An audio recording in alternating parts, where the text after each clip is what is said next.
welcome back to the Accessibility Guys podcast and part 2 of our introductory interview with Brad. What would you say is your biggest accomplishment since you started sharing your story? Well, I would say the biggest accomplishment for me happened in 2023 when I self-published my book, Fighting Towards Victory. Mm-hmm. This was something I've always wanted to do, but always looked at it as an overwhelming task, which, takes a lot of focus, and it, in the end, it was worth it though, because what I did is I just started writing my book. I did take a few things from my blog, but what I have done is taken it beyond the blog and expanded on the stories, rewritten everything, and put it into the book. And there's even some stories you might not have heard of in the book because, I didn't want to just put my blog in a book. Mm-hmm. So the biggest accomplishment is to take what I've written, add to it, and put it in a book that everybody can read. I've been hearing from mothers, thanking me for writing the book. And, they're just looking for an idea of how Becker muscular dystrophy will affect their child. And also there's been people that have been recently diagnosed, and someone even sent me a message saying, thank you for writing the book. After reading it, you've made me feel a lot better about my diagnosis. So it's a big accomplishment. I'll be honest, I didn't really expect to sell very many, maybe 20 copies, but it's been amazing. I've sold 149 copies. And again, it's not about making money. To me, those 149 copies sold is an opportunity to raise awareness and support people affected by Becker muscular dystrophy, also other forms of muscular dystrophy, because, even though I'm sharing about BMD, it's not something that a lot of our experiences aren't exclusive to us. A lot of people with chronic illnesses and other disabilities will face these same issues.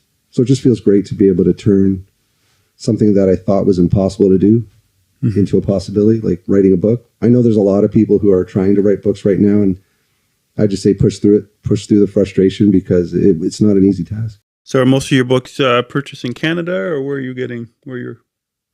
Well, surprisingly, a lot of the purchases are in the USA, and up next would be UK, or the UK, and then Canada. And so, even Spain and Germany, which was a real surprise. Even to hear that someone has my book in Italy is amazing. It's just, I hope it's really helping people. Yeah, it's great to be able to connect with other people who are experiencing some of the same things you're experiencing. It's cool. So now, over the years of blogging, was there ever a blog post that was particularly difficult for you to write? Well, this is one, and again, not everything I share is related to Becker muscular dystrophy, because, again, Becker muscular dystrophy is just a part of my life. Mm-hmm. So the hardest one that I wrote was when me and my wife were trying to start a family. So what happened was we were expecting our first child, and then, we already had the baby room put together. And, it was about 36 weeks in when my wife was having some pain. So we took her to the hospital. And unfortunately, at that point, we were taken in for an ultrasound. And at that point, they couldn't find a heartbeat. So that totally, rocked our world. It was so it was hard to write that into a blog post, because, I didn't write it after the first stillbirth that happened, because it actually happened twice.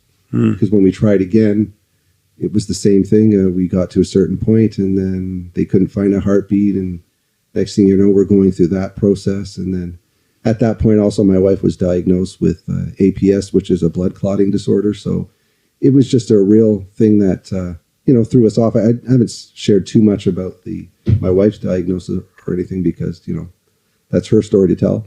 Mm-hmm. But yeah, the most difficult one was just sharing about the stillbirths. And, when you're thinking you're going to become a father, then all of a sudden these things happen. And so it was very hard to write, but I think it's beneficial that I share that part of my story as a husband who's gone through that as well, because usually the focus is on the wife. Mm-hmm, mm-hmm. So that's why I'm glad that people can read my book and also see who've been affected by that same thing, can see that, I understand where they're coming from. Okay. So just to touch on a bit again about self-publishing, what are some pros and cons that you've experienced in that journey? Well, the first thing you do when you want to self-publish is you want to look for publishers that are going to help you. And so you'll do your search, you'll go online, and this person will say, fill out this form and we'll send you an information package. Which all that information package is a big sales pitch saying, give us $3,000, we'll produce your book, we'll make your book cover, and, we'll sell your book for you. But what usually happens is you pay that $3,000, or you'll get the emails after you first, get that information package. They'll keep throwing numbers at you, trying to sell you. Mm-hmm. And so the thing is, though, you could pay that money and not sell one book. So there's a lot of risk in it. You could spend $3,000 and have 100 books in a box in your basement or somewhere in your house taking up space. Mm-hmm. So that's the frustrating part. And even to submit to some publishers, I was reading through and they were just focused on certain groups. And unfortunately, like usual, people with disabilities seem to not be one of those groups that they would want to self-publish for. Mm. So I just did it myself through Amazon, and that's through their Kindle Direct Press, or Direct Publishing, I believe it is, also known as KDP. And all I had to do was finish my story and writing it and upload it to their little system and get it approved, which, it gets approved if you put it in the right format. The only problem I ran into was figuring out how to get the cover to fix. It took me about 4 weeks to figure it out. I couldn't find any help. I was looking online, and it was weird. It was within the same week that I was able to finish my book and actually get the book cover to fit. Mm-hmm. That everything came together. The name of the book, Fighting Towards Victory, and then it was published, and then from there it went. And so the whole thing is if you're trying to get into self-publishing or want to be self-published, you're going to find a lot of temptation with people trying to sell you things, but the best thing is just do it yourself. Well, when I'm ready to self-publish my book, I know who to come to for help getting it to fit and the cover and all those different things. So that's cool. So as we've come together to do this podcast, Accessibility Guys, what do you hope our audience will gain from it? I hope what it does, because a lot of people within our community already know the accessibility needs. Mm-hmm. It's about raising awareness with the people outside of our community. Like, I'll give you one experience. Me and my brother went to a racetrack once, and this is a local racetrack. They have a lot of the professional race cars or race drivers race there. And there was a van that would pick you up. Now it was a big GMC van, and I was like, well, I can't get in there. So, my brother went inside and asked, is there any kind of thing for accessibility? Like maybe even just giving me a ride on a golf cart down to where we needed to go.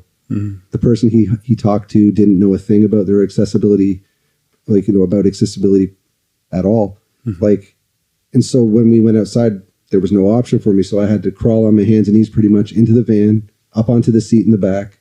My brother had to help push me, and it was a very, it was embarrassing. I mean, I know it shouldn't be embarrassing, but we shouldn't have to be put in situations where, we're made to feel uncomfortable. And then so we made our way, and through the day we went to leave at the end of the day, and I had to do the same thing in the van. And the driver of the van said, oh, why didn't you talk to the people? We have an accessibility plan, and, we could have helped you. And so the main frustration comes down to a lot of people in businesses and in other areas don't understand accessibility. And maybe that track should have, educated all the workers there, because it would have really changed my experience. I would have had a good experience. So the lack of accessibility in many occasions will make you not want to return to that same function, to go to that theater, go to that racetrack, or, even go to an event. So I want to raise awareness outside of our community as well, so that accessibility is taken seriously every time. Yeah, there seems to be a lot of a robbing of one's dignity when it comes to having to deal with these things, because you're not being, you're being treated sort of less than, and, what you're asking for, isn't something that's over the top. You just want to be able to enjoy the things that others do. And I think for me, that's the point of this podcast. We want to educate those people who live outside of, the challenges of accessibility, and maybe get them to be a little more aware of what you and others, and me to a lesser extent, have to deal with when it comes to accessibility challenges. So, all right. Well, I thank you, Brad, for answering the questions here. This concludes our first Accessibility Guys podcast. I want to thank my son Caleb for being our engineer and producer, and we look forward to our next podcast coming up. Stay tuned.